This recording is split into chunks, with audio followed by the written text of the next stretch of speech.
ब्यावरा में प्रभारी सीएमओ ने देखी नल व्यवस्था, मौके पर नगर पालिका की टीम रही मौजूद, जल प्रदाय व्यवस्था का लिया जायजा।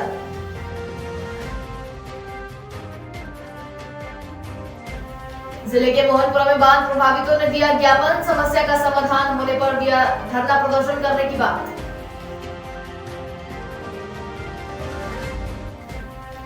ग्वालियर क्राइम ब्रांच पुलिस की कार्रवाई, आरोपियों से 2 करोड़ 10 लाख रुपए की स्मैक बरामद, 8 अंतरराज्यीय तस्करों को गिरफ्तार। और ग्वालियर में चलते कंटेनर में लगी भीषण आग, हादसे में जान माल को नहीं हुई कोई हानि, मौजूदा लोगों ने फायर ब्रिगेड को दी सूचना।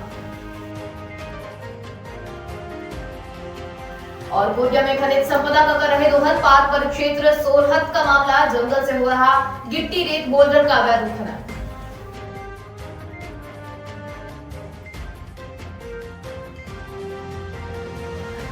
नमस्कार, आप देख रहे हैं संवाद न्यूज। मैं हूं आपके साथ अंशु शर्मा। बढ़ते हैं खबरों में आगे। छत्तीसगढ़ के रायपुर में रविवार देर रात चाकूबाजी की 2 अलग-अलग वारदात में एक युवक की जान चली गई। आपको बता दें कि खमतराई क्षेत्र में जहां नाबालिग लड़की के चक्कर में उसके प्रेमी ने दूसरे युवक की चाकू मारकर हत्या कर दी, वहीं पुलिस को घटना की जानकारी मिलते ही पुलिस के साथ एफएसएल की टीम भी मौके पर पहुंची, जहां युवक के शव को पोस्टमार्टम के लिए भिजवाया। वहीं पुलिस ने आरोपी को हिरासत में ले लिया है और उससे पूछताछ भी की जा रही है, जबकि दूसरे हादसे में युवक जिंदगी और मौत के बीच जूझ रहा है। वहीं जीटी नगर में मामूली विवाद को लेकर 2 परिचित युवक आपस में भिड़ गए। दरअसल एक युवक को अपनी प्रेमिका का किसी अन्य युवक के साथ घूमना अच्छा नहीं लगता था, जिसके चलते दोनों युवकों के बीच विवाद हो गया, जिसके चलते युवक ने दूसरे युवक पर चाकू से हमला कर दिया, जिससे चाकू उसके पेट में ही टूट गया। इसकी जानकारी मिलते ही उसे अस्पताल ले जाया गया। गरियाबंद जिले में तेंदुए की खाल के साथ पुलिस ने 2 आरोपियों को किया गिरफ्तार, जहां एसपी भोजराम पटेल के दिशा निर्देश और अतिरिक्त पुलिस अधीक्षक सुखनंदन राठौर के मार्गदर्शन में थाना प्रभारी की विशेष टीम गठित की गई और मुखबिर की सूचना पर बताए अनुसार उड़ीसा तरफ से आ रहे 2 लोग तेंदुए की खाल बेचने की फिराक में ग्राहक की तलाश करते हुए घूम रहे थे। वहीं पुलिस के द्वारा तत्काल कार्रवाई करते हुए दोनों आरोपियों को धर दबोचा। आरोपी से तेंदुए की खाल और एक मोटरसाइकिल बरामद की गई है। आरोपी के खिलाफ कार्रवाई करते हुए न्यायिक रिमांड पर भी भेज दिया है। कहते हैं जहां चाह होती है वही राह होती है। इस बात को चरितार्थ करने में लगे हुए बच्चों एवं शिक्षक की टीम ने प्रदेश में अपना परचम लहराकर इसे साबित कर दिया। कुशल मार्गदर्शन और कुछ कर गुजरने की कोशिश से कोई भी काम मुश्किल नहीं होता। इसी तर्ज पर बागबहारा ब्लॉक के अंतर्गत संचालित कुलदीप निगम शासकीय हायर सेकेंडरी स्कूल नर्रा के 7 बच्चों का चयन आर्टिफिशियल इंटेलिजेंस फॉर यूथ के तहत प्रदेश में चयन हुआ है। बता दें कि भारत सरकार द्वारा संचालित राष्ट्रीय रिस्पॉन्सिबल एआई फॉर यूथ के तहत शासकीय स्कूलों में संचालित योजना के तहत छत्तीसगढ़ राज्य में 9 बच्चों का चयन हुआ है। गौरतलब है कि देश में लॉकडाउन के समय जून माह में 52,628 छात्रों का पंजीयन हुआ था, जिसमें 11,466 छात्रों ने प्रशिक्षण लिया था।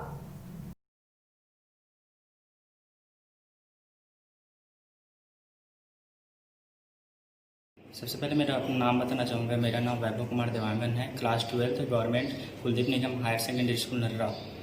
मेरा आइडिया है कि ग्रामीण क्षेत्रों में किसानों की समस्या को देखते हुए आइडिया है मेरा कि किसान खेतों में काम करते हैं और खरपतवार को निकालते हैं, जिससे बहुत दिक्कत होती है। अगर मजदूर नहीं मिल पाने के कारण उसका खरपतवार निकलता भी नहीं है खेत से, जिससे धान का पैदावार कम होती है। मेरा आइडिया मेडिकल फील्ड से में आधारित है।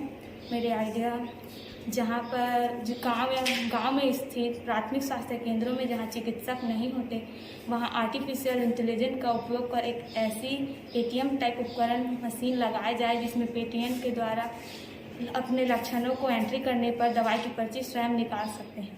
देश भर के सरकारी स्कूल के बच्चों में आर्टिफिशियल इंटेलिजेंस के प्रति उनके जागरूक करने और उससे संबंधित तकनीक का उपयोग सिखाने के लिए, उनके स्किल डेवलपमेंट के लिए एआई फॉर यूथ कार्यक्रम चलाया गया था, जिसमें हमारे स्कूल के बच्चों ने फेज़ 1 में भाग लिया। उन्होंने अपने आइडियाज़ सबमिट किए। इनमें से पूरे देश से 2,704 आइडियाज़ सबमिट हुए थे, जिसमें 100 टॉप 100 आइडियाज़ को सेलेक्ट किया गया था। छत्तीसगढ़ से 9 आइडिया हुए, जिसमें से 7 बच्चे हमारे हैं। इन 7 बच्चों ने ग्रुप में और इंडिविजुअल आइडियाज़ दिया था, जिसकी वजह से हमारे यहाँ से 4 आइडियाज़ सेलेक्ट हुए हैं।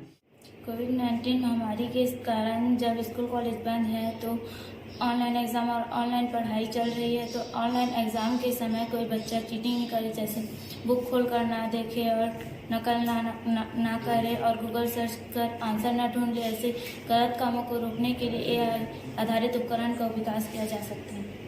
इसमें पता लगेगा कि कौन बच्चे कौन चीटिंग कर रहा है और कौन नहीं। ये आधारित उपकरण के आधार पर ऐसे कुछ मॉडल बना सकते हैं जिससे पता लगे सके।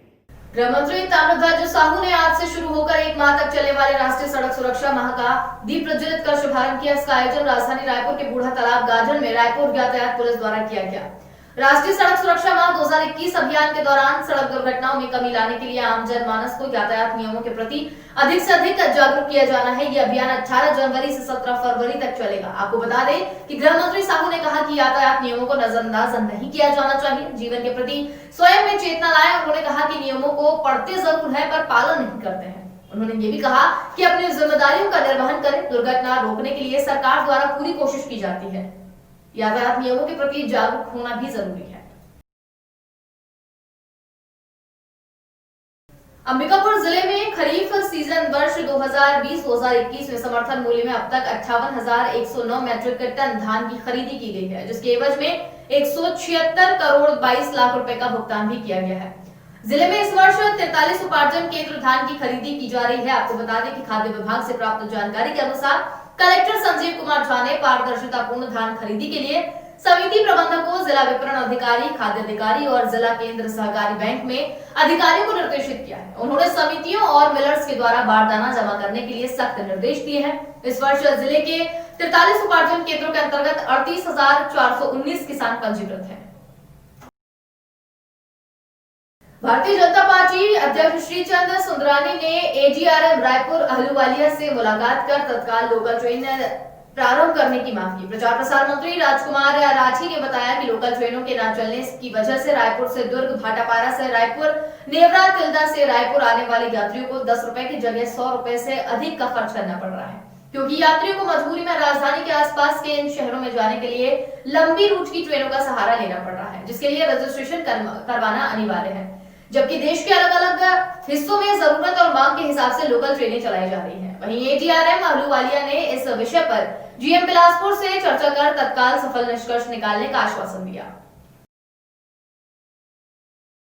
स्कूल शिक्षा मंत्री डॉक्टर प्रेमसाय सिंह टेकाम ने सूरजपुर जिले में भ्रमण के दौरान प्रतापपुर के समीपस्थ ग्राम खड़गकला में महान नदी पर निर्माणाधीन पुल का मुआयना किया। मंत्री ने अधिकारियों को पुल की गुणवत्ता का विशेष ध्यान रखते हुए इस कार्य को समय सीमा में पूरा कराए जाने के निर्देश भी दिए। गौरतलब है कि महान नदी पर पूर्व में बना पुल लगभग 3 वर्ष पूर्व में पूरी तरह से क्षतिग्रस्त हो गया था, जिसके कारण आवागमन बाधित हो गया है। क्षेत्रवासियों की मांग और आवागमन की सुविधा के मद्देनजर मुख्यमंत्री भूपेश बघेल ने ध्वस्त पुल के स्थान पर नए पुल के निर्माण की मंजूरी दी थी। मंत्री टेकाम ने इस दौरान प्रधानमंत्री सड़क योजना के अंतर्गत प्रतापपुर से राजपुर सड़क निर्माण का अवलोकन भी किया।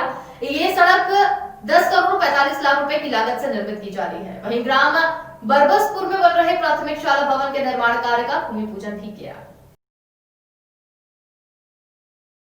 रतनपुर में गरीबों के चावल की चोरी के लिए बदनाम। रतनपुर में खाद्य विभाग द्वारा राजपत्र में प्रकाशित नियम के विपरीत नगरीय क्षेत्र में 4 बड़े-बड़े वार्डों में एक ही दुकान में संलग्न कर दिया गया है, जिसके कारण उपभोक्ताओं को परेशानी का सामना करना पड़ रहा है। खाद्य नियंत्रण और अनुविभागीय अधिकारी के समक्ष शिकायत के बावजूद कोई कार्रवाई नहीं किए जाने से उपभोक्ताओं में आक्रोश पनप रहा है। आपको बता दें कि कोरोना काल में नगरपालिका प्रशासन और दुकानदार द्वारा गरीबों को बांटने के नाम पर चावल की हेराफेरी की शिकायत मिलने पर अनुविभागीय अधिकारी कोटा द्वारा आरोपित दुकान को निलंबित कर दिया गया।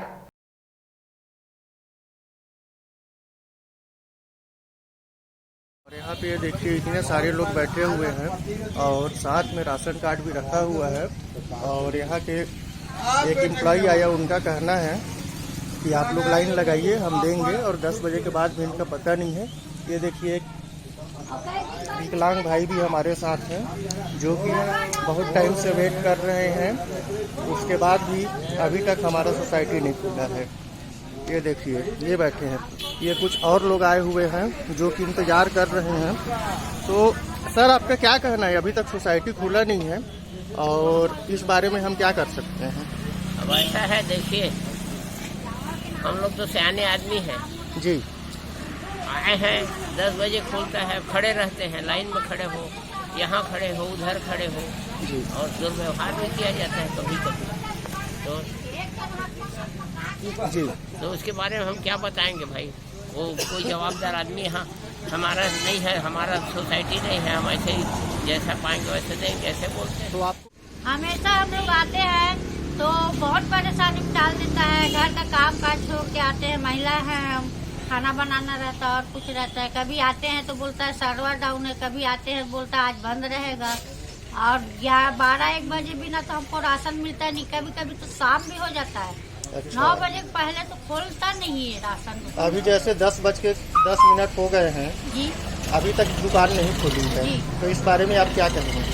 इस बारे में आपको समय के आधार से सोसाइटी खोलना चाहिए या तो फिर इसकी सोसाइटी को दूसरे को दिया जाए। कृषि कानून 2020 के खिलाफ छत्तीसगढ़ में 1 दिवसीय धरना प्रदर्शन किया गया। आपको बता दें कि दिल्ली में बैठे किसानों के समर्थन में छत्तीसगढ़ के 9 संगठन एक मंच पर आ गए हैं। वहीं पिथौरा के खेल मैदान में 200 महिलाओं समेत हजारों की संख्या में किसानों ने महिला किसान दिवस मनाया और काले कृषि कानून के खिलाफ जमकर नारेबाजी की। इसके साथ ही रैली निकालकर राष्ट्रपति के नाम ज्ञापन भी सौंपा। वहीं इस कार्यक्रम का संचालन राजीव तांडी ने किया। आपको बता दें कि पहली बार पिथौरा में 9 संगठन ने एक मंच पर आए, वहीं एक साथ मंच पर आकर नारी शक्ति को समर्पित किसान महिला दिवस के रूप में जान फूंक दी।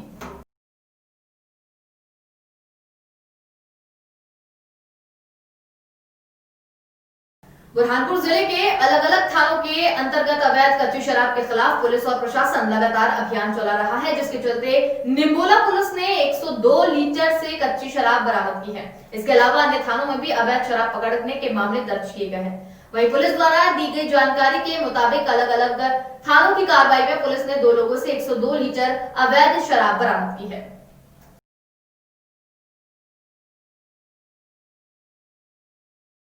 कल मुखबिर द्वारा सूचना मिली कि ग्राम उतामी में सुभान पिता नहार सिंह बारेला उम्र 55 साल का अवैध कच्ची हाथपट्टी महुआ शराब बहुत मात्रा में निकाला है और बेचने के लिए कहीं जाने की सूचना है।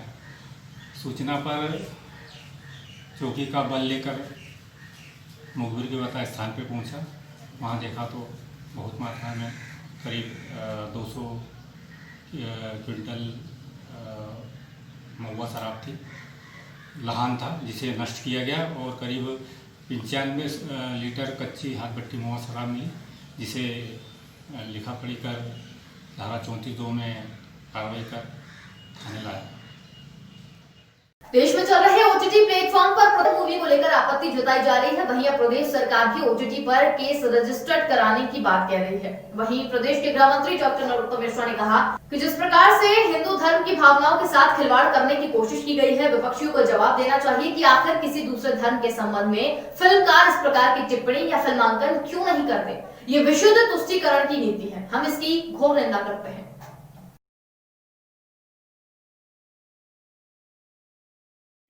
और तांडव को लेकर देखिए, हमारी आस्था पर चोट या देवी देवताओं का अपमान करने का किसी को अधिकार नहीं है। मंत्री जी और भारत सरकार स्वयं संज्ञान ले रही है और मैं तो ये भी कहता हूं कि ओटीटी प्लेटफॉर्म पर